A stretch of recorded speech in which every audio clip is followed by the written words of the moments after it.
Avant de plonger dans cette histoire incroyable, pensez à vous abonner à la chaîne et à activer la cloche. Ici, chaque récit a quelque chose à dire, et vous ne voudrez pas en manquer un seul. Le terminal 7 de l'aéroport JFK bourdonnait d'activités, rempli de voyageurs pressés, de familles excitées et de cadres en costume serré. Parmi eux, sergent Alicia Johnson, 28 ans, marchait d'un pas sûr, son uniforme impeccablement repassé. Alicia n'était pas seulement une militaire noire décorée, elle était respectée pour sa discipline, son courage et son sens de la justice. Ce jour-là, elle avait obtenu une place en première classe pour un vol officiel vers Los Angeles, une étape cruciale pour sa carrière militaire et son futur projet de leadership au sein de l'US Army. À l'embarquement, elle fut accueillie par Heather Whitman, l'hôtesse de l'air en chef. Heather avait les cheveux blonds soigneusement relevés et portait un uniforme parfait, mais ses yeux trahissaient un jugement rapide et froid. Dès qu'elle aperçut Alicia, un froncement de sourcils méprisant se dessina sur son visage. « Qu'est-ce qu'une femme noire fait en première classe ?» pensa Heather, sans même se cacher. Heather s'approcha et, avec un sourire faux et glacé, dit « Excusez-moi, madame, il semble y avoir eu une erreur avec votre siège. La première classe est réservée aux passagers prioritaires. » Alicia, calme mais ferme, répondit. « Mon billet est en règle. Je voyage en première classe parce que c'est ce que j'ai payé et ce que je mérite. » Heather, piquée dans son orgueil et incapable de cacher son racisme, haussa la voix et ordonna au steward. « Faites-la descendre immédiatement. » Les passagers commencèrent à murmurer, certains incrédules, d'autres choqués par la scène. Mais Alicia ne montra aucune peur. Ses yeux brillaient d'une détermination silencieuse, celle d'une femme qui avait affronté bien pire sur les champs de bataille et qui ne se laisserait pas intimider dans un espace civil. Heather ne savait pas que cette confrontation allait déclencher une série d'événements qui changeraient sa vie à jamais. Elle croyait tenir une simple affaire de siège, mais elle était sur le point de rencontrer une force qu'elle n'avait jamais imaginée, le courage et l'intégrité d'Alicia Johnson. L'avion venait à peine de décoller que l'ambiance en première classe était déjà électrique. Heather Whitman, l'hôtesse en chef, faisait les 100 pas, le visage crispé. Elle avait demandé au steward de vérifier les billets et de préparer Alicia Johnson pour un déplacement vers l'arrière de l'avion. Alicia, assise calmement dans son siège, observait la scène avec un calme étonnant. Ses mains, posées sur ses genoux, trahissaient seulement une légère tension. Elle savait que Heather cherchait à humilier non seulement sa personne, mais aussi sa dignité en tant que militaire. « Madame Johnson, veuillez vous lever et me suivre » ordonna Heather, sa voix glaciale. Alicia se leva lentement. Son uniforme parfaitement repassé brillait sous la lumière des plafonniers, et son insigne militaire étincelait comme un avertissement silencieux. « Je ne me déplacerai pas, » dit Alicia d'une voix ferme mais contrôlée. « Mon siège est légal et réservé. Vous ne pouvez pas me chasser simplement parce que vous le souhaitez. » Heather, rouge de colère, se tourna vers les passagers. Beaucoup regardaient la scène, certains avec malaise, d'autres avec curiosité. Parmi eux, Daniel Carter, un avocat influent et défenseur des droits civiques, fronça les sourcils en entendant l'ordre de l'hôtesse. Il sortit son téléphone discrètement et commença à filmer. « Vous ne comprenez pas » lança Heather, essayant de reprendre le contrôle, « vous devez respecter les règles. » « Et vous devez respecter les gens » répliqua Alicia calmement, ses yeux perçant ceux de Heather.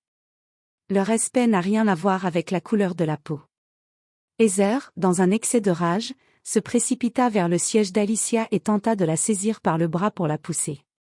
Mais Alicia esquiva le mouvement avec une fluidité étonnante. Les passagers retenaient leur souffle. L'avion était devenu le théâtre d'un affrontement silencieux mais intense entre arrogance et dignité. À ce moment, Daniel Carter, toujours en train de filmer, murmura à la personne à côté de lui. « Si elle se fait expulser injustement, ce vol va se retrouver dans tous les journaux ce soir. » Heather, sentant sa position fragilisée, recula légèrement. Mais elle n'était pas du genre à abandonner facilement. Elle appela le capitaine via l'interphone, prétendant qu'Alicia refusait d'obéir aux consignes de sécurité. « Capitaine Thompson, il y a un problème en première classe. Une passagère refuse de coopérer, » dit Heather, tentant de rendre la situation formelle. Le capitaine, conscient du calme ferme d'Alicia, décida de faire preuve de prudence. Il arriva en première classe, après avoir examiné le billet et l'attitude de la militaire, conclut. Madame Johnson, votre siège est correct. Je vous conseille de rester assise. Heather blanchit. Pour la première fois, elle comprit que sa tentative d'humiliation avait échoué. Et ce n'était que le début de ce qu'elle allait regretter. Heather Whitman, humiliée devant le capitaine et les passagers, sentit sa colère bouillonner à l'intérieur. Elle avait cru qu'un simple geste autoritaire suffirait à remettre Alicia à sa place. Mais la militaire noire, imperturbable, restait assise, le regard droit et calme. Les passagers de première classe commençaient à chuchoter entre eux. Certains lançaient des regards désapprobateurs à Heather, tandis que d'autres exprimaient leur admiration pour Alicia. Daniel Carter continua de filmer discrètement la scène, conscient que ce moment allait faire le tour des réseaux sociaux et peut-être déclencher une enquête officielle. Heather, ne voulant pas perdre complètement la face, essaya une dernière manœuvre. « Madame Johnson, vous allez devoir me suivre à l'arrière de l'avion, c'est un ordre de sécurité. » Alicia se leva lentement, laissant transparaître une autorité naturelle qui fit reculer Heather d'un pas. D'une voix ferme mais contrôlée, elle répondit. « Je suis en première classe légalement, et votre ordre est non seulement infondé, mais discriminatoire. Si vous tentez quoi que ce soit, vous serez tenu responsable. » Le steward à côté de Heather, nerveux, regardait la scène avec inquiétude.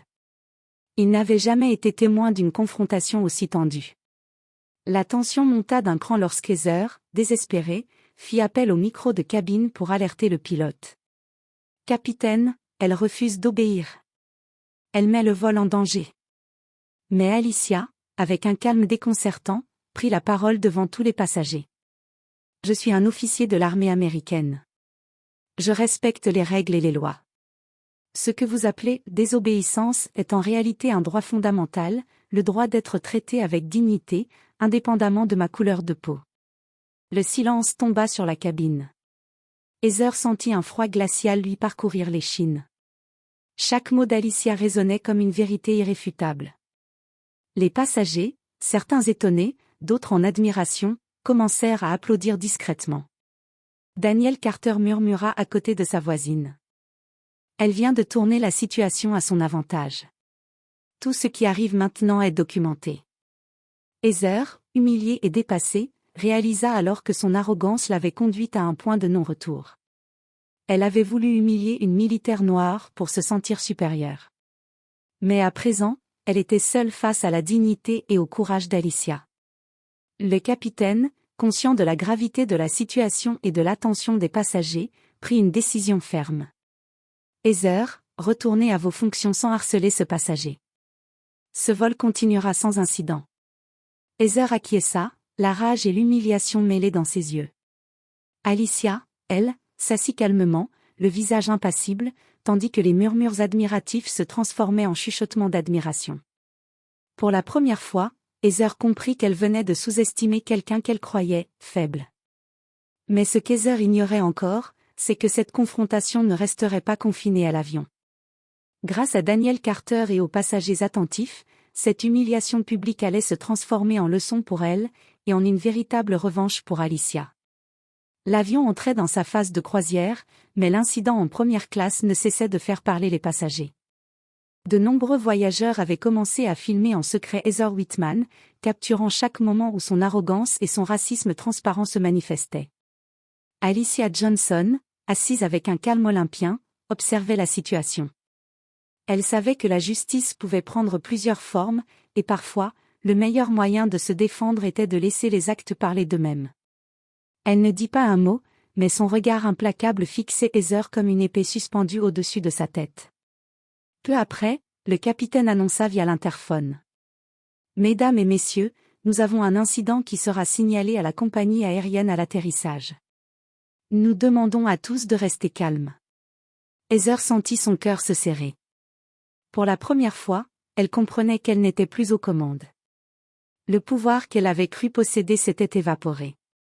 À ce moment, Daniel Carter, assis à quelques rangs de distance, fit un geste à Alicia et murmura. « Si vous voulez, je peux transmettre cette vidéo à Skylux et aux réseaux sociaux dès l'atterrissage. » Cette histoire va vite devenir publique. Alicia esquissa un léger sourire. Elle savait exactement ce qu'elle allait faire. À l'atterrissage, alors que l'avion se posait doucement à Los Angeles, Heather fut la première à se lever, essayant de maintenir une contenance. Mais les regards des passagers, certains capturant discrètement chaque instant avec leur téléphone, la brûlaient de mille feux. Dans le hall d'arrivée, Skylux avait déjà été informé de l'incident. Les cadres de la compagnie attendaient Heather et Alicia. Alicia, calme et digne, exposa les faits. Madame Whitman a tenté de m'expulser de ma place en première classe simplement à cause de ma couleur de peau, malgré mon billet valide et mon uniforme militaire. Plusieurs passagers ont filmé l'incident. Heather, rouge de honte et incapable de répondre, fut immédiatement placée sous enquête interne. Les vidéos, devenues virales en quelques heures grâce aux passagers et à Daniel Carter, montraient son comportement raciste de manière indiscutable. Le directeur de Skylux, un homme sérieux et juste, déclara: Heather Whitman a violé nos règles et nos valeurs. Nous prenons cette affaire très au sérieux. Une suspension immédiate est appliquée, et des mesures disciplinaires seront prises. Les passagers applaudissaient Alicia, certains émus aux larmes. Heather, humiliée publiquement, réalisa qu'elle venait de subir une revanche totale. Ce qu'elle avait tenté de faire dans le secret de l'avion s'était retourné contre elle de la manière la plus visible possible. Alicia, elle, récupéra son calme et son sourire serein. Elle avait non seulement défendu sa dignité, mais avait aussi montré que la justice pouvait triompher sans violence, simplement grâce à la vérité et au courage. Quelques jours après l'incident, les vidéos prises par les passagers, dont celle de Daniel Carter, faisaient le tour des réseaux sociaux et des journaux. Les images montraient Heather Whitman en train d'essayer d'expulser Alicia Johnson de première classe, son arrogance et son racisme flagrant, tandis qu'Alicia restait impassible et digne. Le hashtag Justice pour Alicia devenait viral, et les messages d'admiration pour la soldate affluaient de tout le pays. Heather, désormais suspendue, voyait sa réputation s'effondrer. Les passagers témoins de l'incident étaient invités à fournir leur récit à Skylux, et le directeur de la compagnie ne laissait aucun doute. Un tel comportement est inacceptable et ne sera jamais toléré. Nous prenons des mesures strictes pour que ce genre d'incident ne se reproduise jamais. Alicia, de son côté, avait reçu des messages de soutien de militaires, de responsables civiques et même de célébrités. Elle savait que son courage avait envoyé un message puissant: personne, quelle que soit sa position ou sa couleur de peau, ne pouvait être humilié impunément. Heather, acculée, reçut une lettre officielle de Skylux confirmant son licenciement immédiat. Elle avait tenté de jouer un rôle de contrôle et de supériorité, mais tout s'était retourné contre elle. Sa tentative de rabaisser une femme noire avait non seulement échoué, mais elle avait exposé sa véritable nature à des milliers de témoins. Le jour suivant, Alicia fit une apparition dans un talk-show national. Assise, impeccable dans son uniforme, elle expliqua: Ce que vous voyez ici n'est pas seulement une victoire personnelle. C'est la preuve que le respect et la dignité ne sont pas négociables. Il est possible de se défendre avec calme, détermination et vérité, sans jamais perdre sa dignité. Heather, de son côté, devenait un symbole d'avertissement. Le racisme et l'arrogance, même subtilement affichés, finissent toujours par se retourner contre celui qui les pratique. Pour Alicia, ce n'était pas seulement un triomphe personnel. C'était une victoire pour tous ceux qui avaient été traités injustement. Elle avait montré qu'une seule personne, debout dans la vérité et la dignité, pouvait changer le cours des choses. Et tandis qu'Alicia continuait sa carrière militaire, elle savait qu'elle avait laissé derrière elle un exemple indélébile: le courage et la justice peuvent toujours triompher, même dans les situations les plus humiliantes et injustes.